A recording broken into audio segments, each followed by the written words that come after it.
Hey guys, good morning. Welcome back our new blog. कैसे हैं आप सब? आई होप आप सब बहुत अच्छे होंगे और मैं भी अच्छी हूँ। उम्मीद करती हूँ कि बहुत अच्छे से आपकी पढ़ाई चल रही होगी और मेरी भी।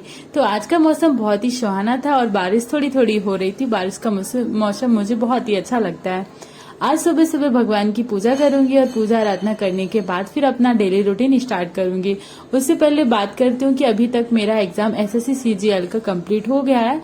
मैं एग्जाम दे के आ गई हूँ और मैंने जो 1 साल मेहनत करी और उसका मतलब अभी मैं पूरा एग्जाम फाइनल कर दिया है। मैंने मतलब मेरा क्वालिफाई का नहीं पता, पर मैंने एग्जाम दे दिया है। अब मैं तैयारी कर रही हूँ आरपीएफ एसआई की, कांस्टेबल की, जो मैंने मई में अपना फॉर्म भरा था। और इसकी तैयारी भी मैं अपनी साथ साथ एसएससी की साथ साथ ही कर रही थी। लेकिन अभी मैं पूरा फोकस आज से करने वाली हूँ, क्योंकि अभी मेरा एसएससी का एग्जाम था। तो मैंने अपना पूरा फोकस 20 से 25 दिन के लिए एसएससी की तरफ मोड़ दिया था और अभी मैं फिर से आ गई हूँ अपनी आरपीएफ की तरफ। और एनटीपीसी में भी मैं फॉर्म भरने वाली हूँ, क्योंकि उसके भी अभी फॉर्म भरे जा रहे हैं, तो वो भी मैं भरूंगी। और अभी मेरी किचन को आप देख रहे हैं तो किचन का बहुत ही हालत खराब है। तो आप लोग ये मत सोचना कि मैं किचन इतनी गंदी रखती हूँ। अभी किचन की कंडीशन इसलिए ऐसी है क्योंकि दिवाली आने वाली है और दिवाली की सफाई करनी है, तो सारी चीजें फैली फैली हो रही हैं और हमारा किचन थोड़ा सा फर्नीचर भी खराब हो गया, तो वो सारी चीजें लगवानी है, इसलिए अभी किचन को साफ नहीं कर रहे। यहाँ पे मेरा खाना पीना बन के तैयार हो गया था, सबको खाना खिला भी दिया था और मैंने भी खा लिया था, सारी चीजें हो गई थी। और मेरा ये है मेरा छोटा सा बेटा जो 5 साल का हो गया। आज स्कूल जाने का इसका मन नहीं था, इसलिए आज स्कूल नहीं गया। आज मैं सुबह सुबह अपने घर के काम खत्म करने के बाद 1 बज चुका था और यहाँ पे आ गई मैं अपनी स्टडी करने। और पीछे मेरे हस्बैंड कुछ बोल रहे थे, तो वो मैंने म्यूट कर दिया। वो ये बोल रहे थे कि ये वाली बुक मैंने न्यू मंगाई है।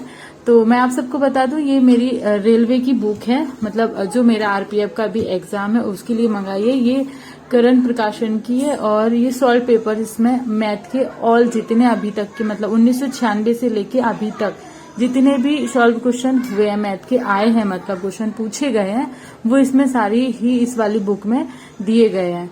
तो मैंने ये मंगाई है अभी। और मैंने रीजनिंग के लिए भी सेम बुक ही मंगाई है। और इसकी मेरे पास जीएस की पहले से एक मेरे पास बुक थी, मतलब मैंने थोड़े दिन पहले ही मंगा ली थी, लगभग जुलाई या अगस्त में जब मैंने फॉर्म भरा था तभी अपनी बुक मंगा ली थी।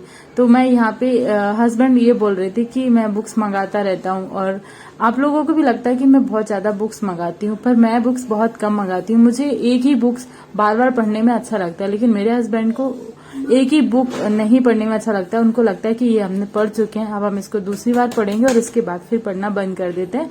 फिर उनके लिए नई बुक उन्हें चाहिए होती है। तो इसलिए हमारे पास अनलिमिटेड बुक है एसएससी की, और जीएस की भी बहुत सारी बुक्स हैं, मैथ की भी बहुत सारी बुक्स हैं, रीजनिंग की भी बहुत सारी बुक्स है। लेकिन इन बुक्सों का फायदा तभी होगा जिस दिन हम दोनों का सिलेक्शन होगा। तो हमारे हस्बैंड और हम दोनों लोग ही तैयारी कर रहे हैं। अभी तक एसएससी का था तो हम लोगों ने एसएससी पे पूरा फोकस किया। अभी आरपीएफ की तैयारी हम दोनों ही कर रहे हैं। एसआई कांस्टेबल दोनों में फॉर्म भरा है, तो दोनों की तैयारी कर रहे हैं।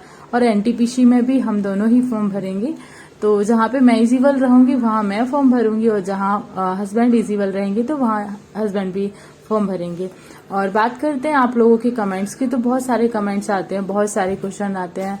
कुछ लोगों के अलग क्वेश्चन होते हैं, पर एक क्वेश्चन हमेशा आता है जो कल एक लाइव में मेरी फ्रेंड ने भी पूछा था। तो उनका क्वेश्चन यही था कि बच्चों के साथ स्टडी नहीं हो पाती है क्योंकि घर के काम भी होते हैं और बहुत सारी मुश्किलें सामने आ जाती हैं। तो डियर, ये आपकी प्रॉब्लम नहीं है, ये हर किसी हाउस वाइफ की, मतलब हर एक हाउस वाइफ की प्रॉब्लम है। तो मतलब यही होता है कि उनको घर के काम मैनेज करने ही पड़ते हैं, वहां पे कोई भी आपका सपोर्ट करने वाला नहीं होता है। आपका क्या, मेरा भी नहीं है। तो मैं अपने घर के सारे काम निपटाती हूँ, मुझे पता है कि मैं कैसे करती हूँ।